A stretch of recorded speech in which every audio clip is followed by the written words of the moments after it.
స్వచ్ఛ భారత్ స్వచ్ఛం చేస్తాడు నరేంద్ర మోడీ అని హ్యాపీగా అనిపిస్తుంది. అలాంటప్పుడు అది నా శరీరం పైన నాకెంతగా బాధ అనిపించాలి. అండ్ పైన దురదలుగా ఉంటుంది, అయినా వాసన.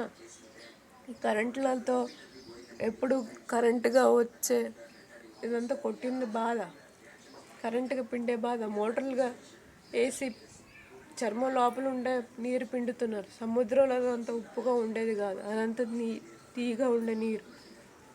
వర్షం వస్తే హాయిగా ఉండి కొంచెం తవ్వుకున్నాను, ఎన్నో తవ్వుకుని నీళ్లు తాగుతూ హాయిగా ఉండేవాడు.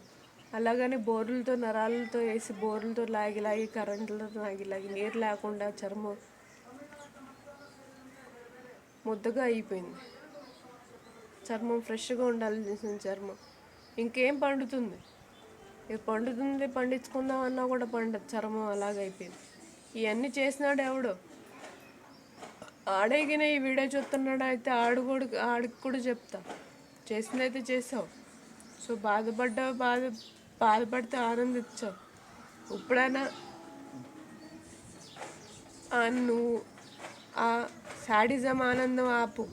వేరే వాళ్ళు బాధపడుతుంటే 200లతో నువ్వు హాయిగా ఉంటాం కాదు. నీ దగ్గర ఎవరు పనికి చేసిన వాళ్ళు అందరూ చచ్చిపోతే ఇంకెక్కడి నుంచి నువ్వు పనికి తెచ్చుకుంటావు? నీ దగ్గర పనికి రావాలి అనుకుంటే, కార్లు కనిపెట్టాలనుకుంటాడు, అందరూ చచ్చిపోతారు అనుకుంటే ఎక్కడి నుంచి వస్తావు? ఆడ బతికే మార్గం చెప్పాలంటే నువ్వు చెప్పు.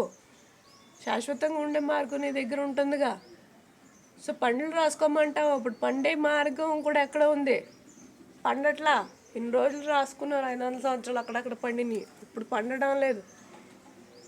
ఇప్పుడు పండాలంటే బిల్డింగ్ మొత్తం తీయాలి. మొత్తం చెప్పండి, న్యూస్లో చెప్పండి, అందరికీ చెప్పండి. అన్ని దేశాలకి వెళ్తుంది న్యూస్లో చెప్తే,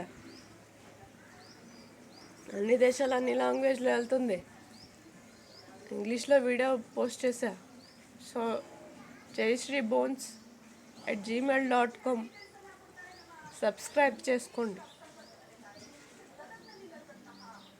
థ్యాంక్ యూ.